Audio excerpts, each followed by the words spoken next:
이제 다녀오실 텐데 여러분 안전하고 은혜 가운데 잘 다녀오시길 바라고 가족 간에 행복한 시간 보내고 오시기를 바라겠습니다.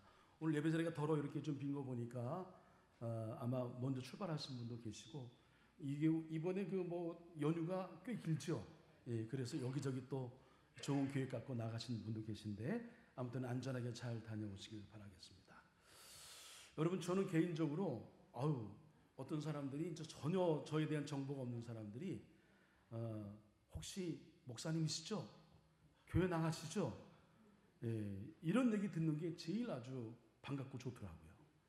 교회 나가는 성도님들이 교회 나가시나요? 어쩐지 달라요?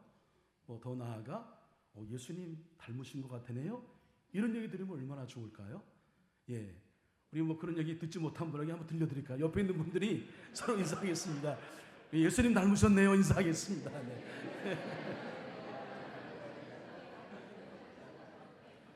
여러분 예수님을 가장 많이 닮았다는 의미로 예수 이후에 첫사람이라고 불리는 사람이 있어요. 그 소설가 톨스토이.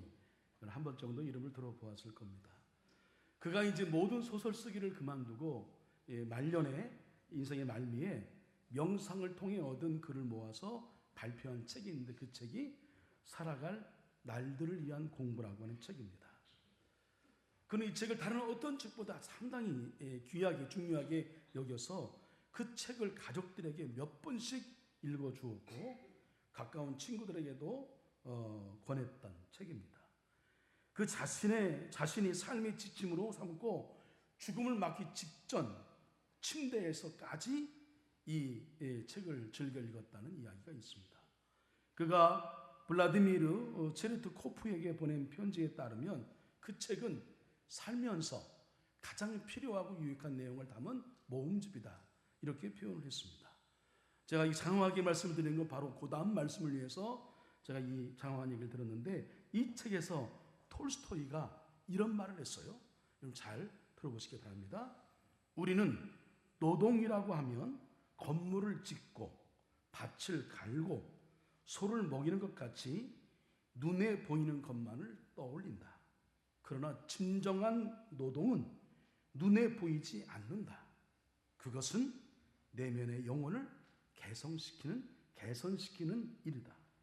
그런가 하면 여기에 이런 말을 덧붙입니다. 육체적 성장이 끝나는 시기는 매우 중요한 의미를 갖는다. 이때부터 영혼이 어린 아이와 같이 자라는데 이것은 한 개인의 영혼이나 모든 사람의 영혼이나 똑같다. 그가 얼마나 내면의 영혼을 중요하게 여겼는가. 우리 겉에 있는 육신의 모습이 아니라 우린 영혼을 담고 있는 사람이죠. 내면, 속사람. 이걸 얼마나 중요하게 여겼는가를 우리는 이 글을 통해서 알 수 있습니다. 그런데 그것이 가능한 것은 우리의 영혼이 여러분 어린 아이처럼 자란다고 하는 겁니다. 그리고 또 기억하실 것은 우리의 영혼이 자라는 과정 속에 아름답게 변화하며 자라기도 하고 변질되며 자랄 수 있다. 그래서 영혼이 아름답게 변화하며 자라는 것, 이게 우리가 성도들이 가져야 될 그런 신앙적인 목표이기도 한 거죠. 삶을 정의할 때에 우리 신앙인들은 부르심의 응답이라 이렇게 정의합니다. 첫 번째 부르심은 구원이라는 부르심이죠. 우리 구원받아서 우리 천국 갑니다. 그래서 우리 박문숙 권사님이 정인래 권사님에게 얘기하기를 우리 장례식 때에 나를 위해 슬픈 노래, 마치 김한란 박사가 얘기한 것처럼 그 슬픈 노래 부르지 말고 나를 위해 기쁜 노래, 즐거운 노래, 내가 천국 가니까 그렇게 불러다오 하는 멋진 신앙 고백을 남겼어요. 이 설교 온 건 없지만 잠시 우리 권사님에도 언급을 한다면 목사의 마음속에는 어떤 특별한 신비로운 그런 은사와 은총이 없다 하더라도 기본적으로 하나님이 때에 따라 주시는 음성이 있어요. 필요할 때 하나님 쓰시는 은사가 있습니다. 이건 제 의지가 아니라 하나님의 강력하신 의지인 거죠. 근데 가끔 그럴 때는 다른 일을 다 그만두고 야 이거 순종해야 돼 라고 하는 그때가 있어요. 지난 금요일 날, 어제 그제죠. 사실은 우리 교회에서 이제 지방일 하기 때문에 지방에 준비를 한 일들이 많이 분주합니다. 이 지방에 많은 또 목사님들이 장로님들이 저희 과정교육을 받으러 오시기 때문에 저희 교회 오면 제가 또 이제 호스트가 되어서 이래저래 안내도 하기도 하고 뭐 손님을 응대하기도 하는데 사실은 좀 바쁘고 분주했습니다. 그리고 주일도 준비해야 되고 여러 가지 그런 그 부담스러운 일정을 보내고 있는데 마음속에 우리 박은숙 권사님이 꼭 가야 한다는 음성이 들려서 제가 갔어요. 갔는데 박은숙 권사님 여러분 아시지만 이렇게 막 에너지가 많아서 막 밝게 막 그런 분이 아니잖아요. 늘 항상 이렇게 진지하고 그 다음에 차분하고 겉으로 많이 드러내지 않지만 속이 깊은 분, 그리고 누가 알아주지 아니하든 교회를 사랑하는 마음으로 이렇게 협력하고 도우려는 마음, 특별히 우리 교회 학교 학생들을 키우는 일에 마음을 썼던 분이 우리 권사님이죠. 성격적으로 이렇게 막 활발한 분은 아니고 그렇습니다. 그래서 제가 갔는데 저는 지금까지 박은숙 권사님에게 느껴보지 못했던 따뜻함, 많이 상하셨죠. 몸은 아프시고 한데 제가 그 마음을 느꼈어요. 그리고 이 권사님을 위해서 사실은 많이 아프시지만 많이 아프신 분에게 돌아가실 것을 생각해서 임종기도를 한다는 게 어려운 일이에요. 근데 임종기도를 하게 하셔서 임종기도를 했습니다. 구원의 확신과 천국에 대한 소망을 심어주고 우리 가족들 이 소중한 믿음 잘 이어서 천국에서 만나기를 소망한다는 마음, 끝까지 십자가 붙들라고 십자가 복음 붙들라고 간절히 기도했는데 권사님이 아주 이 기도를 받으신 느낌이 있잖아요. 아프신 가운데에도 아주 기도를 그냥 스펀지 빨아들이시 이렇게 기도를 받는 걸 느꼈어요. 그리고 일정을 모두 마치고 집에 제가 모든 일정, 그러니까 우리 교회 과정교육 끝나고 나니까 거의 뭐 11시, 12시 됐죠. 제가 소파에서 잠이 들었나 봐요. 잠결에 저희 집사람이 우리 박은숙 권사님 하늘로 올라가셨다는 얘기를 들었죠. 저는 그냥 잠결에 들었기 때문에 뭐 그랬는데 이제 그렇게 불러가신 거죠. 그래서 하나님이 제 마음 속에 이렇게 마음의 감동을 주신 이유가 있다는 생각이 들었는데 여러분 우리 박은숙 권사님 천국 가신 거 믿으시기 바랍니다. 예. 아주 마음 그 다음에 이제 우리 정환이 권사님 비롯해서 식구들에게 다 인사하고 우리 구효성계 친구들 거의 만났을걸요? 예, 다 만나서 인사 나누고 했어요. 그리고 보통은 이 암으로 돌아가신 분들은요, 그 돌아갈 직전이 너무 힘들어. 그래서 그때는 병원에서 아주 합법적으로 마약을 투여하게 합니다. 아파도 조금 아파도. 예.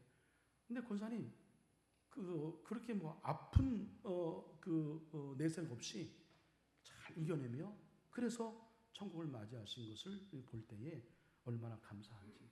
그래서 여러분 정말 중요한 건 구원의 확신.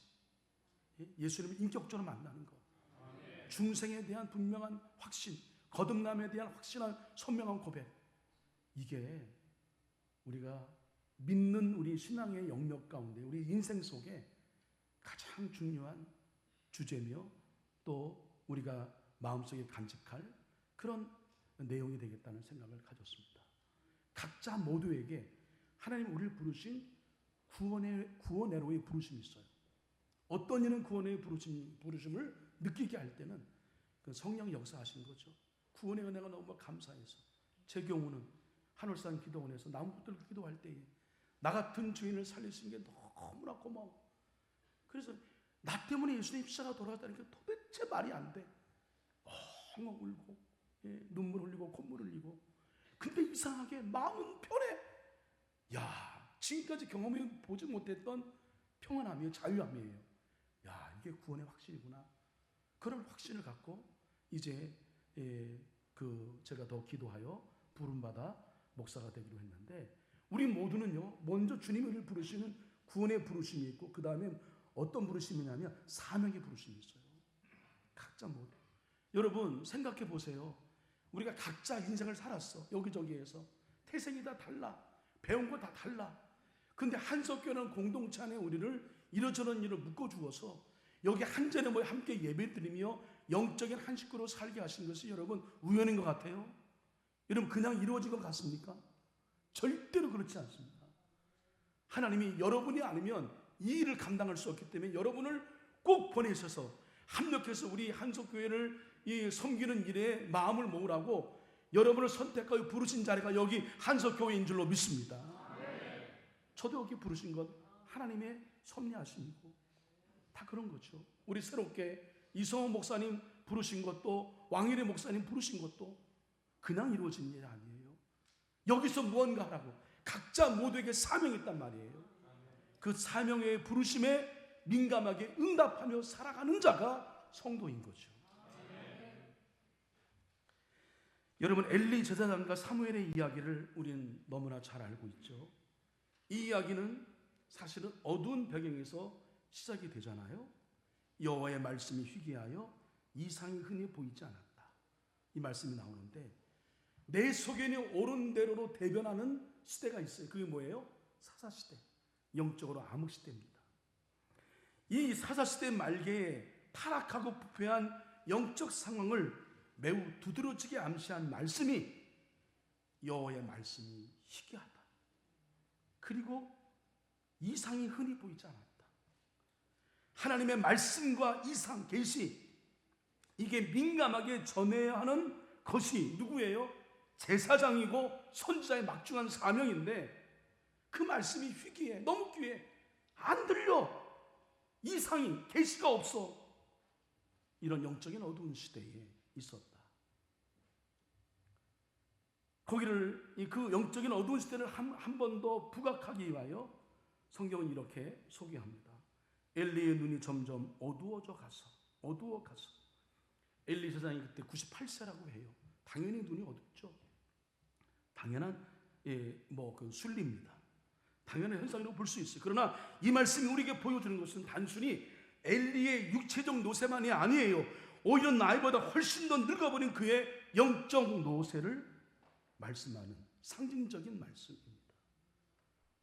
뿐만 아니라 엘리 제사장의 영적 게으름은 곳곳에서 확인되고 있는데 먼저 그는요 자녀 교육에 게을렀어요. 그래서 잘 아시는 대로 흠니와 비느하스 두 아들이 있었는데 성서는 그들에 대해서 뭐라고 평가합니까? 엘리의 아들들은 행실이 나빠 여호와를 알지 못하더라. 행실이 나빴을 뿐만 아니라 제사장의 아들이 하나님을 몰랐다. 그들은 성전에 살면서 온갖 못된 짓을 골라 행하는 망나니였죠. 제사장의 규정을 무시했고 사람들이 제사를 드리려고 고기를 삶고 있으면 갈고리를 들고 와서 냄비든 솥이든 고기를 찔러서 건져 나오면 그걸 먹었어요. 제사를 능멸했습니다. 심지어 회막문에서 수증을 드는 여인들과 동침하는 성범죄를 저지르고 말아요. 이때 엘리 제사장이 이거 알면 여러분이 부모 입장이면 어떻게 하겠어요? 예? 어떻게 하든 이번 기회에 뭔가 살든지 죽든지 결론을 내자 그러지 않겠어요? 그런데 엘리 제사장은 대충 혼냈어요. 꾸짖기는 했지만 적극적으로 말리지는 않았다. 그래서 마침내 하나님이 이렇게 말씀하십니다. 내가 그의 집을 영원토록 심판하겠다고 그에게 말한 것은 그가 하는 죄악 때문이니 이는 그가 자기의 아들들이 저주를 자청하되 금하지 아니하였음이니라. 그러므로 내가 엘리의 집에 대하여 맹세하기를 엘리 집의 죄악은 죄물로나 예물로나 영원히 속죄함을 받지 못하리라 하였노라. 제사를 드리는 것은 내 죄를 졌어. 속죄제, 속건제, 대부분 다 그 모든 죄는 내 죄를 이 제물에 전가합니다. 내가 잘못한 것 이 제물을 바침으로 하나님 바치오니 내 죄를 용서해 주세요라고 하는 것이 제사예요. 근데 그 예배로도 제사로도 안 되는 거예요. 제물로나 예물로나 속죄함을 받지 못해요. 엘리가 그렇단 말이에요. 자식 하나 잘못 키웠다고 이렇게까지 너무 심한 거 아닌가? 근데 이미 엘리의 마음이 어두워졌어요. 회개할 의지조차 없었어요. 여러분 기억하십니까? 달란트 비유. 그 달란트 비유 주인이 맡겼는데 뭐 이윤을 남기고 안 남기고 그거 가지고 그냥 너 게을러 이러면 될 일인데 뭐라고 말씀합니까? 악하고 게으른 종. 악하대요, 악하대. 게으름도 정도를 넘어서면 악이 된다는 말씀이죠. 지구촌 교회 원로 목사이면서 우리가 가끔 가는 필그림 하우스의 기도원 원장이시기도 하죠. 이동원 목사님 이 엘리의 이 게으름은 절대로 하루아침에 이루어진 것이 아니다. 이 게으름은 오랜 세월을 두고 반복적으로 굳어진 습관이다. 근거가 있다. 그들이 실로에서 먹고 마신 후에 한나가 일어나니 그때 제사장 엘리는 여호와의 전 문선줄 곁 의자에 앉아 있었더라. 의자에 앉은 게 뭐 잘못이에요? 그런데 그 다음 줄을 보면 이 상황이 바르지 못함을 우리는 파악할 수 있습니다. 함께 읽습니다. 시작. 한나가 마음이 괴로워서 여호와께 기도하고 통곡하며. 왜 한나가 이러고 있어요? 아들이 없어. 주변에 비난해. 옛날에 뭐 지금은 그렇지 않지만 아들 없는 건 그거는 큰 수치야. 여인으로서, 엄마로서. 그래서 마음이 괴로워서 교회에 와서, 성전에 와서 기도하고 있는데 엘리 사장은 의자에 앉아서 그 한나의 입만 주목하죠. 그럼 뭐라고 얘기합니까? 야, 이게 제사장이 할 말이에요? 내가 어찌하여 취하여 있겠느냐? 포도주 끊어. 이 얘기합니다. 그게 뭐라 그래요? 한나가 제가요 포도주 먹어서 취한 게 아니에요. 제 마음이 너무 괴로워서 이 마음을 어찌할 수 없어 하나님 앞에 이게 토해내기 위하여 여기 있는 거예요. 아니, 판단력, 분별력 잃어버린 거예요. 그런 게으름 속에 잃어버린 그 상태로 의자에 앉아 있었던 겁니다. 문제는 그가 시종일관 앉아 있었다는 거예요.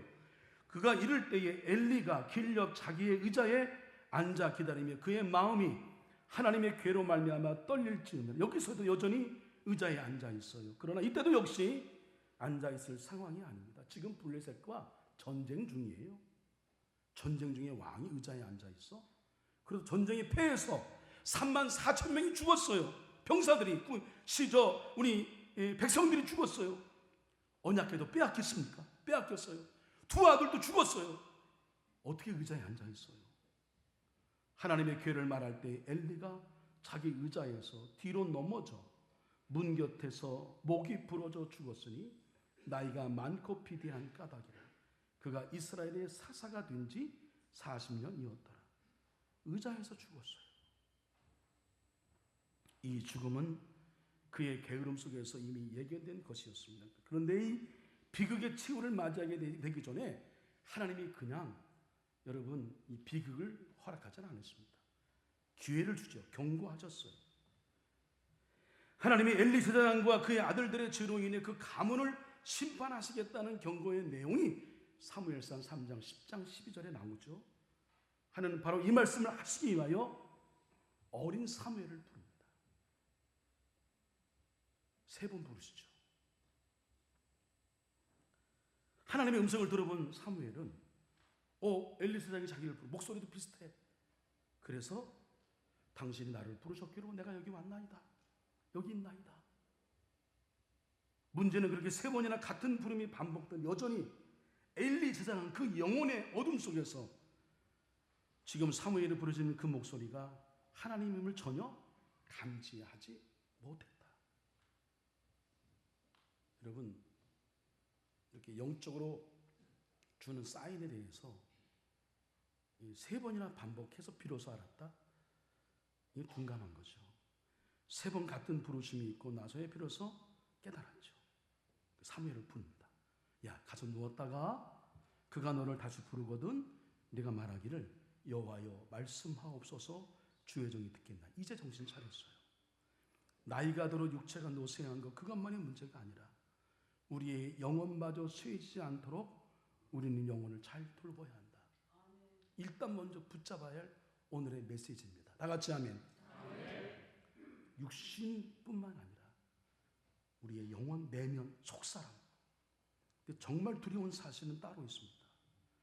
왜 하나님이 엘리사에게 이 이야기하는 어린 사무엘에게 이 얘기를 했을까? 애들 말로 그냥 쪽팔린 거예요.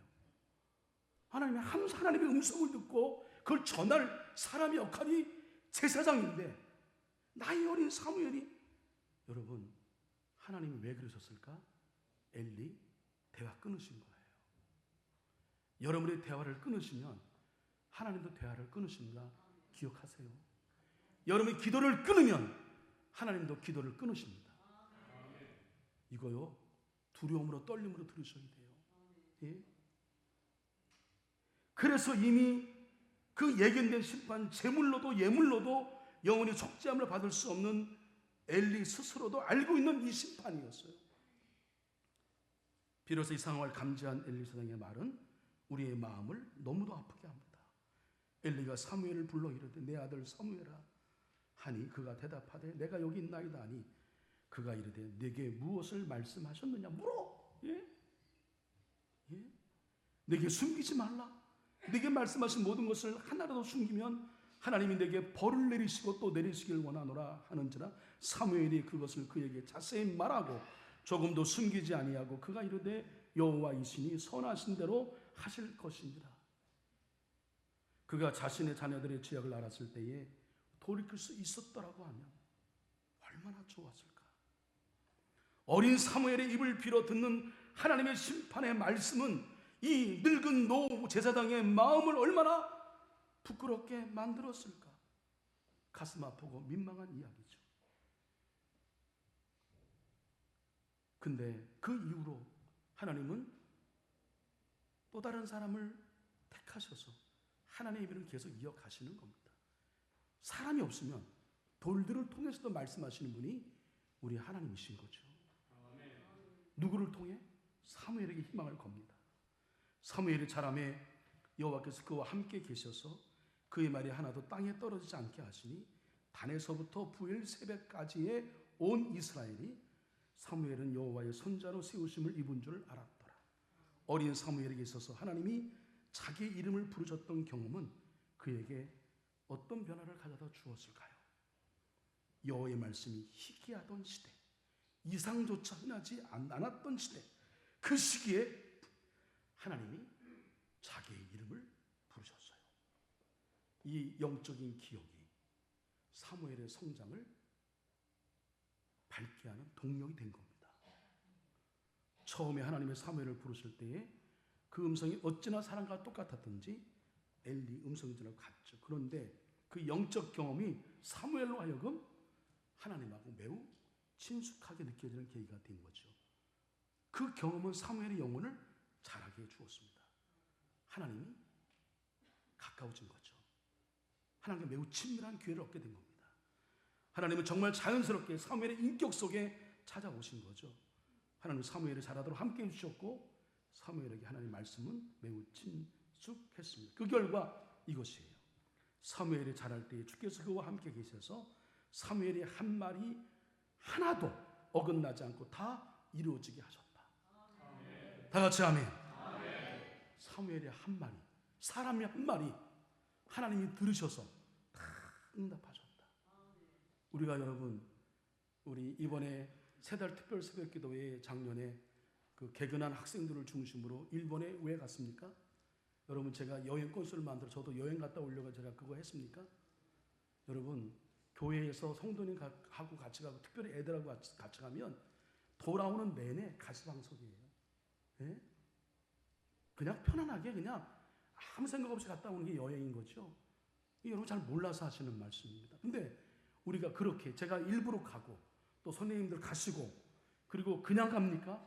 거기에 2천만 원의 돈이 투자된 것은 우리 김상재 장로님, 고 김지혁 장로님이 명예장로님 되시면서 교회에 귀한 것으로 쓰십시오라고 성김의 마음으로 하신 헌금을 근거로 해서 다녀온 거예요. 여러분 꽤 많은 돈이 투자된 겁니다. 왜 그랬을까요? 바로 사무엘처럼 어릴 때 영적 추억을 만들어주자. 하나님과 친하게 하자. 예수님을 만나게 하자. 다 같이 아멘. 그러면 그게 평생 잊혀지지 않는 거예요. 그런 기회를 놓치면 안 돼. 예? 특별히 담임 목사가 의지를 갖고 하는 일엔 다 거기에는 섭리와 뜻이 있어요. 얼마나 좋아요. 애들이요. 저는 놀라운 사실은 콩나물이 자라는 것이 놀랍잖아요. 그렇죠? 물만 주면 물이 다 빠져나가는데 자라잖아요. 근데 애들이요. 가이드가 또 대표가 이러저러 설명해서 보면 막 안 듣는 것 같아. 막 여기저기 막 왔다 갔다 하고 막 정신없어요. 예? 예? 아유 정말 우리 부모님들 정말 대단하셔. 선생님들 정말 존경에 맞지 않습니다. 네. 대단합니다. 네. 그런데요. 버스에서 그 가이드나 선생님이나 우리가 갔다 온 데에 관한 내용을 하잖아요. 다 맞춰. 안 듣는 것 같은데 다 들어. 여러분은 듣는 것 같은데 안 듣잖아요. 다 까먹잖아.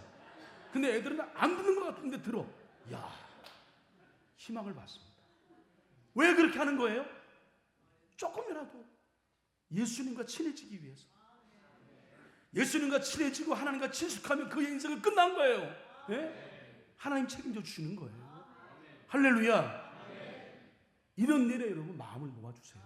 목사님, 우리 집에 정말 이렇게 귀한 일이 있는데 이거 우리 학생들 선교 여행하는데 써주세요. 제가 그건 마다하지 않을게요. 예? 다다일선 많을수록 좋아요. 그런 기회를 주자고요. 일본도 다녀오고, 예? 이스라엘 예수님 활동하던 성경의 배경도 갔다 오고, 출애굽의 역사적 배경이 되는 이집트 요르단 그쪽도 갔다 오고, 얼마나 좋아요. 평생 기억에 남는 겁니다. 모르긴 몰라도 우리 학생들 제가 보기에는 정말 힘들었어요. 솔직히 얘기해서 힘들었어.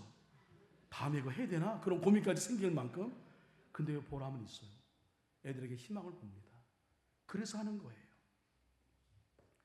그 사무엘이 단에서 부엘 세바까지 북쪽과 남쪽의 영토 한계선을 말하는데 그 한계를 넘어서 여호와의 선지자로 사람들이 인정했다. 진정한 선지자가 없던 시대에 사무엘을 선지자로 세웠다. 여러분, 오늘 제가 말씀 전합니다. 우리의 내면, 겉으로 드러나는 얼굴 말고요. 예? 우리 내면, 속사람, 영혼, 이 영혼이 엘리가 아니라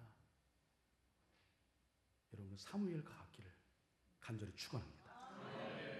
하나님의 말씀이 친숙해지고 하나님의 음성이 익숙하게 들려오고 매일 다듬어지고 북돋아지고 그래서 시와 찬미의 꽃이 피어나기를 간절히 축복합니다. 요즘 세상 뉴스 틀기 겁나잖아요. 이젠 너무 지쳐. 죄송합니다. 여러분 이해하시고. 나 그 인간들 보기가 너무 싫어. 예? 좀 어떻게 좀 싹 바꿨으면 좋겠어. 이번 기회에. 이럴 때 누가 아멘 크게 해야 되는데 다 바꿨으면 좋겠어요. 아이들의 눈을 막고 귀를 막아도 온통 어른들의 부끄러운 이야기들만 뉴스에 채워져요. 거기서 아이들이 뭘 배워요? 거기에 어떤 내면의 변화가 긍정적으로 이루어지겠냔 말이에요. 그러나 사무엘처럼 하나님과 대화한 기억이 있고 그 영적 경험이 우리의 이전 인격 속에 스며들 때에 그 사랑받은 기억으로 우리의 내면도 비로소 부드러워지고 사랑스러워지고 이 사람이 큰일 하는 거예요. 우리 학생들이 이러기를 간절히 축복합니다. 여러분의 자녀들이 이러기를 간절히 축복합니다. 예? 여러분의 손주들이 이러기를 간절히 축복합니다. 그 다음 장면, 신약의 본문 나다나엘을 우리가 만나게 됩니다. 예수께서 나다나엘이 자기에 오는 것을 보시고 그를 가리켜 이르실 때 보라 이는 참으로 이스라엘 사람이라 그 속에 간사한 것이 없도다. 나사렛 빌립이 나다나엘을 전도했거든요. 근데 당시에 나사렛의 예수에 대한 그런 이야기는 시큰둥한 반응을 보였어요. 야, 나사렛에 무슨 선한 것이 날 수 있겠어? 왜 그러냐면 나사렛은 종교적으로나 정치적으로나 철저히 소외된 지역입니다. 구약 어디에도 나사렛에 대한 거론이 나온 적이 나사렛을 거론한 적이 한 번도 없어요. 나다나엘의 반응이 어쩌면 당연한 거죠. 그런데 예수님이 그런 나다나엘을 보시면서 보라 이는 참으로 이스라엘 사람이라 그 속에 간사한 것이 없다. 예수님은 나다나엘의 무엇을 보신 것일까요? 다른 게 본 게 아닌 거죠. 세례 요한이 예수님 오시는 걸 보고 예수님의 겉모습을 본 게 아니에요. 예수님의 사명을 봤죠. 예수님이 어떤 분인가? 진짜를 봤죠. 보라 세상 죄를 지고 간 하나님의 어린 양이로다. 이것처럼 예수님은 나다나엘에서 뭘 봤냐면 그의 내면을 통찰하시면서 야 너는 겉과 속이 같구나. 이것을 가리켜 헬라어로 알레도스 이렇게 얘기합니다. 자막 알레도스. 자막 알레도스. 알레도스. 그렇지. 아니 둘러스 말고 그 앞에 알레도스. 그렇지 알레도스. 반면에 알레도스 이게 뭘 간사하다. 이것은 뭐냐면 둘러스. 여러분 트로이 목마 기억하시나요? 네? 목마 만들 그 안에 병사들 들어와가지고 속여서 속임수를 쓰는 것을 말하는데 주님은 나다나엘을 보시면서 너에게는 그런 간사함이 없다고 말씀하십니다. 도대체 우리 주님이 그에게 무엇을 보셨기에 그토록 이렇게 특급 칭찬, 극찬을 하셨을까? 나다나엘도 궁금했어요. 예수님이 나에게 이런 칭찬하시지? 물었습니다. 어떻게 나를 아세요? 그때에 예수님 뭐라고 말씀하십니까? 네가 무화과 나무 아래에 있을 때에 보았노라. 내가 그때에 너를 보았다. 무화과 나무 뭐예요? 무화과 나무 크면 잎이 이게 넓잖아요. 그 이제 그 중동 지역 태양빛이 강한데 그늘이 지니까 무화과 나무 아래는 조용히 묵상하는 자리에 구도자들이 하나님 말씀을 묵상하는 즐겨 찾는 자리입니다. 주님이 그렇게 말씀하신 거예요. 내가 무화과 나무 아래 있을 때에 보았노라. 이 말씀을 단순히 겉모습을 보았다는 말씀이 아니잖아요. 너의 내면을 봤다. 네 영혼을 봤다. 예. 여러분의 내면은 어떻습니까? 주님에게 보여드릴 만한 내면인가요? 진리를 목마르게 찾는 여러분 구도자 맞습니까? 매일매일 말씀을 묵상하며 자라는 영혼입니까? 식사할 때 말고 기도는 하는 겁니까? 내게 주신 사명을 위해 무언가 하나라도 하려는 헌신이 있습니까? 이번에 유목사님 우리 환송하고 뒷바라지 하는 일에 정말 제가 나중에 우리 성도님에게 머리 숙여 감사를 제가 드릴 건데 너무너무 감사합니다. 너무나 마음을 많이 모아주셨어요. 그래서 우리 거뜬히 어렵지만 거뜬히 뒷바라지 할 수 있었습니다. 그런 마음이 우리 가운데 있나요? 복음에 대한 빚진 자의 마음으로 어떻게든 전도해서 영혼을 살리려는 마음이 있는 겁니까? 여러분은 주님 앞에 어떤 분입니까? 나다나엘이 대답하되 라삐여 당신은 하나님의 아들이시오 당신은 이스라엘의 임금이로소이다. 겉모습으로만 자신을 평가하지 않고 영혼 깊숙한 갈증을 보아주신 분 예수님 앞에서 나다나엘은 모든 경계와 무정을 다 해제하죠. 이 주님과 나다나엘의 만남은 모든 만남의 진정한 기준, 표준이 되는 거죠. 여러분 이런 예수님 인격적으로 만나시길 바랍니다. 교회 안에 믿음의 친구도 이런 사람 만나요. 예? 엉뚱한 사람 만나지 말고 엉뚱한 사람 말 섞지 말고요. 상대의 마음 깊은 곳에 있는 영혼의 갈증을 읽어내고 그 갈증에 다가서는 것에 참 만남의 의미가 있는 거죠. 주님은 감격해하는 나다나엘에게 이렇게 말씀하십니다. 내가 너를 무화과 나무 아래에서 보았다 함으로 믿느냐? 이보다 더 큰 일을 보이리라. 믿음이 격려되지 않는 만남, 더 큰 일을 볼 수 있는 뭔가 신앙적인 비전과 소망을 주지 못하는 준비되지 않는 만남, 진리에 가까이 더 다가서는 구도의 감격이 얻는 만남, 그냥 모여서 가십거리로 누구누구 그냥 이렇게 들었다 내렸다 하는 그런 만남은 곧 시들시들해지고 생명력이 떨어지는 겁니다. 사랑하는 한서의 성도 여러분, 예수님이 좋아하시는 자리에 저와 여러분이 있기를 간절히 축복합니다. 매일 성전에 자고 일어나며 하나님의 부르심을 들었던 사무엘처럼 무화과 나무 아래를 찾아 내면의 영혼을 가꾸었던 나다나엘처럼 우리도 모두 주님이 좋아하시고 감동하는 자리에 있기를 바랍니다. 우리도 모두 내면을 아름답게 가꾸어 날마다 주님의 모습과 비슷하게 닮아가고 같아지기를 여러분의 삶의 자리에서 각자의 무화과 나무 아래를 찾아 말씀을 펼치고 묵상하는 성도 주님께로부터 칭찬을 듣죠. 어떻게 나를 아냐고 물었느냐? 빌립이 너를 부르기 전에 내가 무화과 나무 그늘 아래서 말씀을 묵상하고 있을 때에 절 따라하십니다. 그때 내가 너를 보았노라. 이 칭찬이 여러분을 향한 주님의 칭찬이 되기를 간절히 축복합니다.